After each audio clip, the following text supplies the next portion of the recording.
Very good evening everyone, this is Ravi Jha. आप सभी का स्वागत है आपके चैनल टारगेट फॉर IQ में। और आज मैं आपके साथ एक ऐसे टॉपिक को लेकर चर्चा के रूप में शामिल होने के लिए आया हूँ, जो टॉपिक आजकल आपको हर केस के अंदर अमूमन देखने को मिलता है। और अगर हम आज के दौर की बात करते हैं तो चाहे कोई भी पॉलिटिशियंस हो, कोई भी एक्टर्स हो या कोई भी बिजनेसमैन हो, आमतौर पर जब भी इनकी गिरफ्तारी होती है या इनके खिलाफ कोई भी इन्वेस्टिगेशन की शुरुआत होती है तो एक एक्ट सबसे ज़्यादा उभर कर सामने आता है, दैट इज़ कॉल्ड आपका PMLA एक्ट, जिसको कि prevention of money laundering act के नाम से भी जाना जाता है। और अगर मैं हिंदी की बात करूं तो इसे धन शोधन निवारण अधिनियम के नाम से जाना जाता है।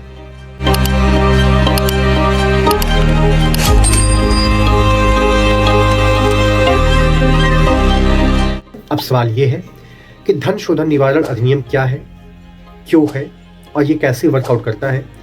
इससे पहले आपको ये जानने की ज़रूरत है आखिर इस एक्ट की आवश्यकता क्यों है।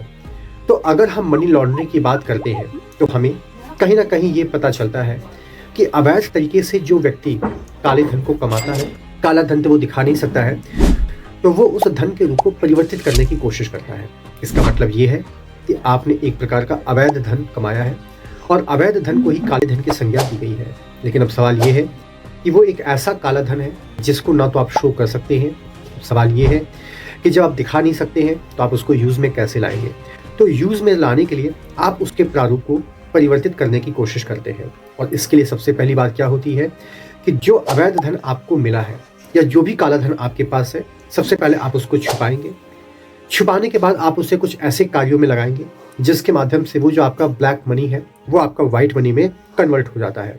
और ये एक ऐसा प्रोसेस है जिसके माध्यम से चाहे वो आपकी इन्फोर्समेंट ऑफ डायरेक्टरेट हो, चाहे वो आपकी CBI हो, चाहे वो इनकम टैक्स हो, इन सभी को काफ़ी ज़्यादा मशक्कत करनी पड़ती है ये पता लगाने में कि वास्तव में ये जो पैसा आपके पास निकल कर आ रहा है उसका मुख्य स्रोत क्या है। जो व्यक्ति इस प्रकार के धनों में अक्सर हेराफेरी करते हैं ना, उन्हें मनी लॉन्डर के नाम से भी जाना जाता है। तो अगर मैं आपसे ये पूछूं कि आखिर PMLA जो एक्ट है इसका उद्देश्य क्या है, इस एक्ट का एक ही प्रमुख उद्देश्य है और वो उद्देश्य क्या है कि इस कानून के माध्यम से काले धन को सफ़ेद धन में कन्वर्ट करने की जो प्रक्रिया है ना, उसको कहीं ना कहीं हमें रोकना है। और रोकने का मतलब क्या है कि आपके पास वो पैसा है तो सही, लेकिन उस पैसे का आपको यूज़ नहीं कर सकते हैं। उस पैसे से जुड़ी अगर आपके पास कोई संपत्ति है, कोई प्रॉपर्टी है, तो आप उसका भी यूज़ नहीं कर सकते हैं। और अक्सर हमें देखने को मिलता है कि जो आपकी ब्लैक मनी होती है इसका यूज़ ज़्यादातर इलीगल एक्टिविटीज़ में ही किया जाता है। तो अगर यहाँ पे फिर से एक सवाल आपके सामने निकल कर आता है कि आखिर धन का जो शोधन है वो कैसे किया जाता है, यानी कि जो आपके पास ब्लैक मनी है उसको व्हाइट मनी में कैसे कन्वर्ट किया जाता है, इसका प्रोसेस क्या है। तो अगर आप इसके प्रोसेस को देखते हैं तो देखिए, अमूमन इसको 3 पार्ट या 3 चरणों में डिवाइड किया गया है। पहला पार्ट या पहला चरण आपका कहलाता है प्लेसमेंट, दूसरा पार्ट या चरण आपका कहलाता है लेयरिंग और तीसरा पार्ट या चरण आपका कहलाता है एकीकरण। अगर हम फर्स्ट स्टेप की बात करते हैं तो इसके माध्यम से क्या होता है कि जो भी आपका नकदी होता है, यानी कि जो आपका कैश अमाउंट होता है, उसको हम बाजार में फ्लो आउट कर देते हैं, यानी कि हम उसको बाजार में सर्कुलेट करना शुरू कर देते हैं। अब सवाल ये कि जब आप बाजार में उसको सर्कुलेट करेंगे तो आप कैसे करेंगे। जाहिर सी बात है, जो आपका बैंक होगा, जो आपका FD होगा, आप उसी में कहीं ना कहीं पैसे को इन्वेस्ट करेंगे।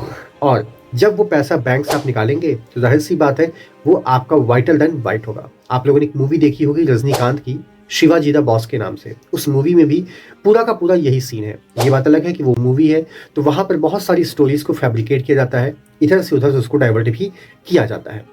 उसके बाद अगर हम लोग धन शोधन के दूसरे स्टेप्स की बात करते हैं, इसको लेयरिंग कहते हैं। और लेयरिंग का मतलब क्या होता है कि धन को छुपाने से जुड़ा होना, यानी कि आपके पास जो ब्लैक मनी है, ब्लैक मनी का मतलब एक ऐसा सोर्स जिसके माध्यम से आपके पास पैसा आ तो रहा है लेकिन वो सोर्स ही गलत है, वो सोर्स वाकई में गलत है और आप उस सोर्स का जिक्र चाह कर भी नहीं कर सकते हैं। इसके आधार पे आप क्या करते हैं, धन को छुपाते हैं, यानी कि आपकी इनकम कुछ और होती है, दिखाते आप कुछ और है। आपने देखा होगा कि बहुत बड़ी बड़ी MNCs होती हैं, मल्टीनेशनल कंपनीज होती हैं, जो आमतौर पर अपने अकाउंट में बहुत ज़्यादा हेर फेर करते हैं। और इसके अलावा जो अगला और जो लास्ट स्टेप होता है दैट इज़ कॉल्ड आपका एकीकरण। और एकीकरण वह प्रक्रिया है जिसके माध्यम से आप पहले यहाँ से पैसा बाहर के मुल्कों में भेजते हैं, फिर वहाँ से पैसा खप के आता है और उसके बाद उसी पैसे से आपको लग्जरी प्रॉपर्टी या किसी भी संपत्ति में आप कहीं ना कहीं निवेश करने की कोशिश भी करते हैं। तो अगर हम पीएमएलए के बेसिक फ्रेमवर्क को देखते हैं तो हमें ये पता चलता है कि जो पैसा आपके पास काले धन के रूप में है उसी को आप खपाने की कोशिश करते हैं। आपकी कोशिश ये रहती है कि उसको वाइट में कन्वर्ट किया जाए। उसके लिए आप उसको मार्केट में लेकर आते हैं, उसके लिए आप उसमें सोर्स को छुपाने की कोशिश करते हैं, उसके लिए कहीं ना कहीं आप उसका एकीकरण भी करते हैं, यानी कि आपने पैसा पहले यहाँ से बाहर भेजा, फिर बाहर से इंडिया में आया, और जब इंडिया में आया तो आपने क्या किया, उसको इन्वेस्ट किया।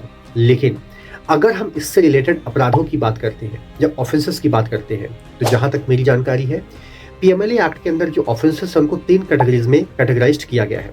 पहली कैटेगरी की अगर हम लोग बात करते हैं तो इसके अंदर आपको भारतीय दंड संहिता, हालांकि अब तो आईपीसी नहीं है, उसकी जगह भारतीय न्याय संहिता आ गया है, वो आपको देखने को मिलेगा।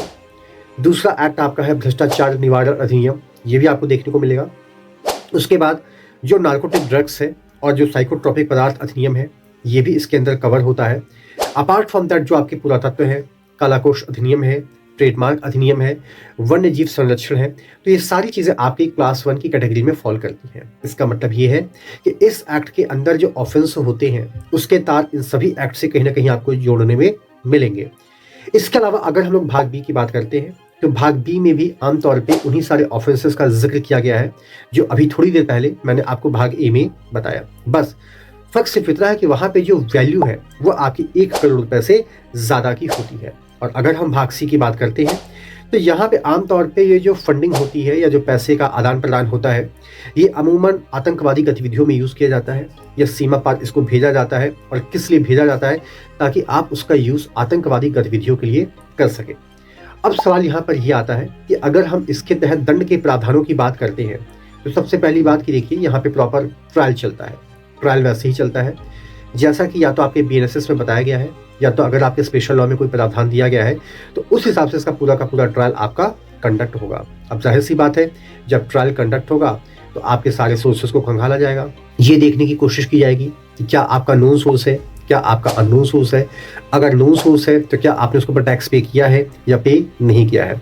तो अगर हम सिर्फ इस एक्ट की बात करते हैं तो यहाँ पे कम से कम 3 साल की सज़ा का प्रावधान है और ज़्यादा से ज़्यादा जो सज़ा है वो बढ़ाकर 7 साल तक की जा सकती है। और इसके साथ ही साथ जुर्माने का भी प्रावधान है। लेकिन वो जुर्माना कितना इम्पोज किया जाएगा, कितने की रिकवरी की जाएगी, क्या उसका फॉर्मुलेशन होगा, इन सारी चीज़ों को फिलहाल कोर्ट के विवेका के ऊपर फिलहाल के लिए छोड़ दिया गया है। लेकिन अगर यही आपका जो पीएमएलए एक्ट है इसके साथ आप एनडीपीएस या साइकोट्रोपिक सब्सटेंस एक्ट के अंदर भी कवर होते हैं तो फिर इस कानून के तहत जो सज़ा आपको हो सकती है ना वो मैक्सिमम 10 साल तक की होती है। तो चाहे आपने अरविंद केजरीवाल का केस देखा होगा या डी कुमार का केस देखा होगा या जितने भी मिनिस्टर्स के केस आपने देखे होंगे, तो अगर आपने कभी भी उनकी एफआईआर को गौर किया होगा तो उस एफआईआर के अंदर आपको डिफरेंट एक्ट्स की डिफरेंट सेक्शंस देखने को मिलते हैं। लेकिन उनके साथ ही साथ आपको ये जो पीएमएलए एक्ट है सन 2002 का ये भी आपको देखने को मिलेगा। और कहीं ना कहीं इस एक्ट की रिलेवेंसी ये है क्योंकि हम एक प्रिजम्पशन ड्रॉन करके चलते हैं कि इनके पास अकूत पैसा है। लेकिन सवाल ये है कि जब आपके पास लिमिटेड सोर्स है तो आपके पास अनलिमिटेड फंडिंग कैसे। अभी ज़्यादा आपको दूर जाने की ज़रूरत नहीं है। अभी हाल ही में एक न्यूज़ ऐसे सर्कुलेट हुई है, गूगल पे आपने देखा भी होगा कि एक सिपाही है और उस सिपाही के पास करोड़ों की प्रॉपर्टी है। क्या ये प्रैक्टिकली पॉसिबल है कि उसकी जो सैलरी आ रही है, जो सैलरी वो विड्रॉ कर रहा है, उसके अंदर उसके खर्चे भी होंगे और उन सारे खर्चों को पूरा करने के बाद भी उसकी करोड़ों की सेविंग हो। तो ये एक छोटी सी जानकारी थी जो आपके साथ मैंने डिस्कस की है।